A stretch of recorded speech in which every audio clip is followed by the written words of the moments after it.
Hello and welcome to Lansing Pulse. I'm Ken Miller, joined as always by City Administrator Tim Vandall. Tim, let's start with an update on the now operational Lansing Fire Department.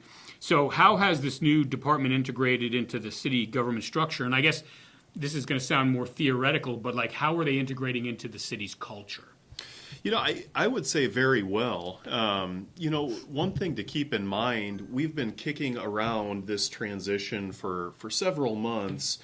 So I think it's been pretty seamless so far. It's been really great for all of our staff to get to know a lot of the fire department team, and that's been really a fun experience for a lot of us. So much credit has to go to Chief Gates and the culture he has cultivated in that organization. One thing that I would remind folks too, because this has been such a long process, but really it's the same organizational structure as the Lansing Police Department. So it's the fire chief reports to me, I report to the city council reports to the voters. So that's kind of how the organizational structure is. Financially, it's sort of interesting. Our police department is within our general fund, but our fire department is completely separate. So financially, our fire department is almost more similar to our library in the way it has its own line item and all that. It has its own fund. Right. Okay. So in the police department, if there's money left over, since it's in the general fund, it kind of gets carried over into the general fund, whereas any money left over in the fire department stays in the fire department. So it's completely separate.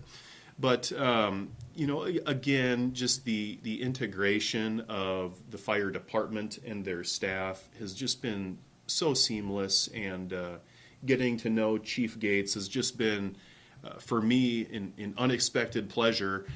We'd both been in Lansing for so long, and I told him a while back, it's wild. We'd both lived here for so long, but we had never crossed paths. And getting to know him has just been a joy for me.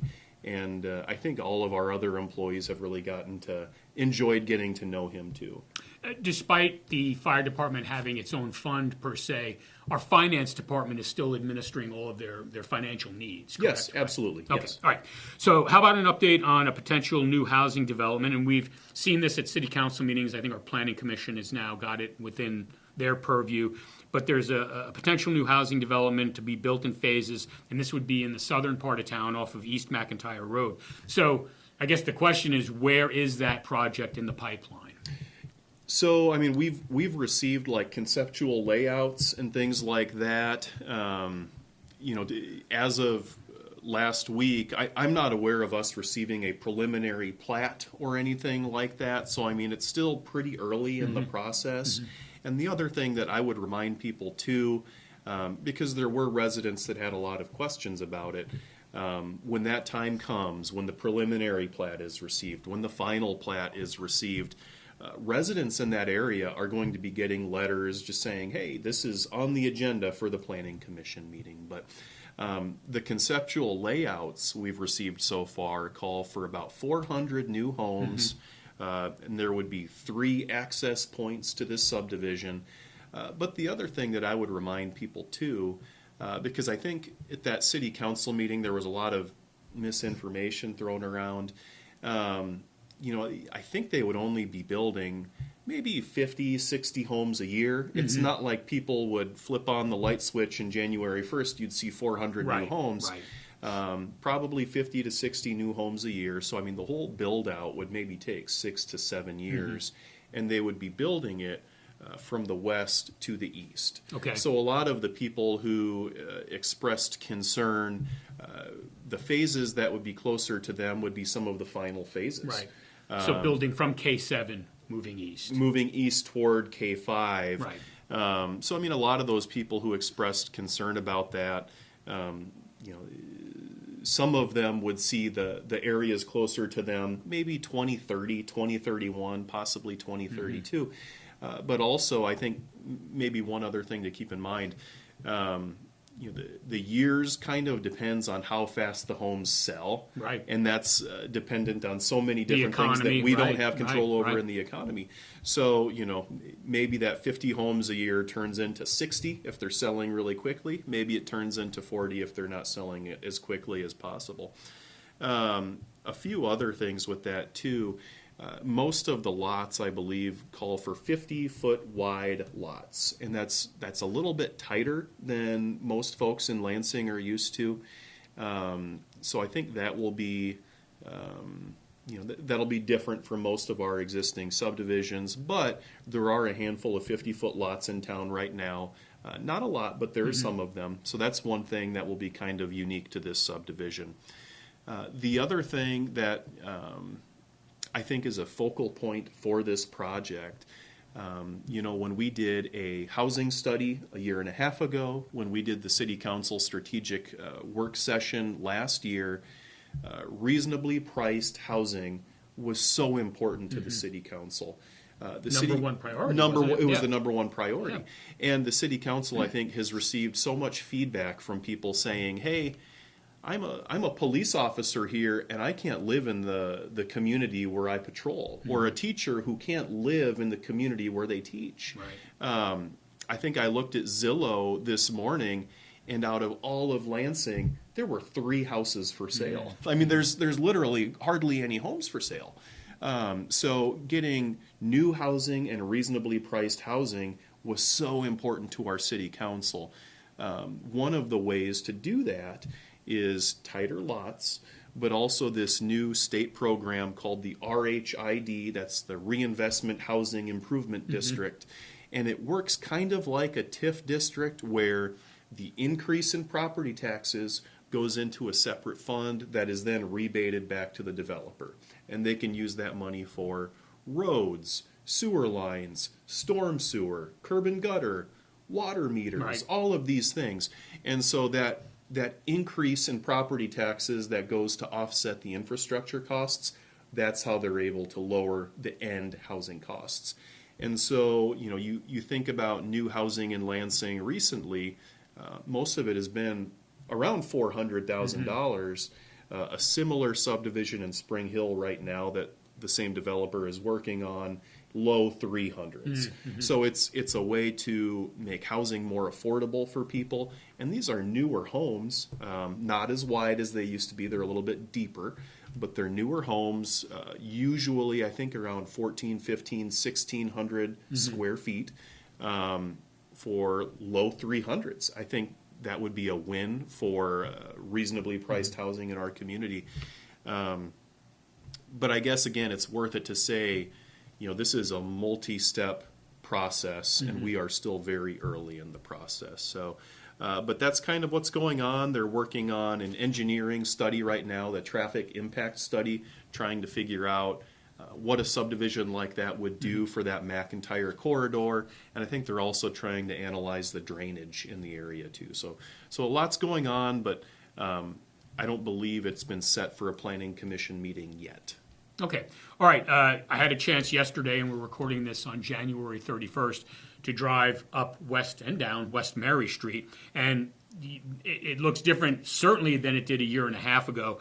So let's talk about the progress being made on the Lansing Aquatic Center first, which is, I guess, at the far west end of West Mary Street. What can you tell us about that? And shameless plug, we will have a photo, an aerial photo of the West Mary corridor. Very nice one, because there was snow on the ground that shows progress on the Aquatic Center as well as on the Covington Woods Phase 2 apartments. But let's start with the pool. What can you tell us? Everything I've heard, I have not heard to the contrary, we're still on schedule for Memorial Day weekend. I think they're generally on schedule. Okay. I guess I would say the contractor has expressed some concern about the weather the last couple of weeks. Just because, getting 12 inches of snow in Kansas is not normal. And now you look at the weather the last few days, it's been kind of a muddy mess. So I think they would like some cool, dry weather. I think that would help them out. But it's been fascinating. I've driven by a couple times on Saturdays, and I see people out there working on Saturdays, trying to make sure this is still on schedule and gets done on time. We're still shooting for Memorial Day. We've hired a pool manager. We're in the process of hiring, I want to say 4 or 5 pool assistant managers, and then we're going to be hiring lifeguards as well. So we're trying to have everything organized and ready to go, and hopefully everything will be completed by Memorial Day. Part of the contract, that's a $7 million project. Right. Part of that contract was what's called liquidated damages. So we give the contractor a date and say, hey, if it is not done by this date, you owe us X number of dollars per day, $500 per day, $1,000 per day, whatever that number is. So the contract did call for liquidated damages, but a lot of times on projects like that, there is this clause for lost days due to weather. Right. And obviously, who can fault them for not being able to work when there's 12 inches of snow on the ground? So that is something we're keeping an eye on. I don't think it's behind schedule per se, but I do think they've raised some level of concern about the weather in January. But they're also motivated to make that Memorial Day weekend deadline. Oh, yeah. For the reasons that you just stated. Absolutely. Okay, Covington Woods Phase 2. That's another one. You can see the progress right in front of your face when you're on West Mary. Yeah, that's another one that's fun. I go down West Mary pretty frequently because I have kids, and it's neat. It seems like every couple of days you see another level Right. or more wood going up. So that's a 50-unit apartment complex, and just this week you're starting to see the beams for the roof be placed. I think at one point, and this has been a couple months ago, but at one point I think I was told maybe early October for a completion date. That one maybe, at least for the city, isn't as time sensitive Sure, as the right. pool is. We definitely want the pool open by Memorial Day. The apartment is privately owned by a company out of Springfield, Missouri. So if it was mid-October rather than early October, that wouldn't impact the city a ton. But similar to the pool, though, I think they've been impacted by the weather. And I think the challenging thing with the apartment construction now, too, because they have probably over a dozen guys there working on it, with all this rain the last few days Right, and all the yeah. snow melt, it's kind of turned into a muddy mess on their job site. So it's kind of led to a lot of their crew parking on West Mary Street, and who can blame them? But it's led to a lot of people parking on West Mary Street, a lot of mud and kind of a mess. But once that's complete, I think that's going to be a fantastic thing for our community.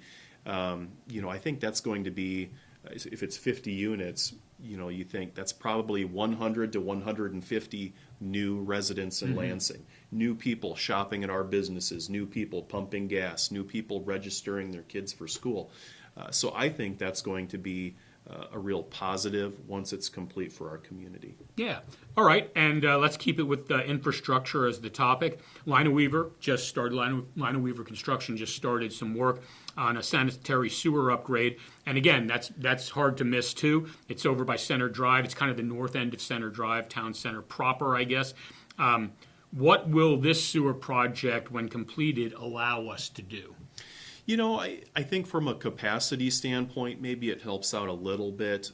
I know one of the big things that we spoke about a lot during some city council work sessions and meetings, if people remember a couple of years ago, we were getting all of these complaints about this smell along that East Kansas or West Kansas corridor, the Ida Street area. And part of the reason for that was there was this old clay tile sewer pipe that had some type of small crack in it somewhere, and we just couldn't find that.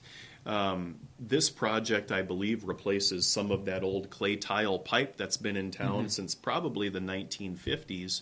And you think about it, too, so many of our sewer lines were built when Lansing was maybe 3,000 or 4,000 people. And right now, the fact that we're 11 on the verge of 12,000 people, so many of those sewer lines in the older part of town are kind of undersized. So I think this will help out, longer term. from a capacity standpoint, and it's taking offline an outdated, cracked sewer line that we had a lot of issues with. So I think that's going to be a fabulous project when it's completed. It's going to be very beneficial for our community, for our wastewater project, for our wastewater department. And I'm excited about that to be completed. All right, let's shift gears a little bit. We have set a date for the 2025 Independence Holiday Fireworks Show, and that's going to be Saturday, June 28th. And that's, again, going to be at Lansing High School, so kudos to the school district for allowing us to do that there again. I think the success speaks for itself, and last year especially with having the event there. But talk about, this is really our largest event each year, and what it means to the city. And I'm not necessarily looking at economic impact. I guess I'm talking more about morale. I mean, it just seems like so many people, and not just from within the community, but outside the community too, attend this event. And, you know, it's hard to find a face that's not smiling when you go to that show. It's such a wonderful community event, and like you had said, it builds community morale. People enjoy it. People love taking their kids there. It's not only fireworks, but it's also a lot of inflatables and games for kids. It's live music. It's wonderful food trucks. And we received so much positive feedback having it at the high school last year. Maybe there were a couple of minor things that we've learned from as far as traffic getting out of the site and things like that. But I think it's better than Bernard Park was. Way better than Bernard Park was. Yeah. So we've received so much positive feedback about that. And, not only that, it's so much more walkable than most other locations we've ever utilized.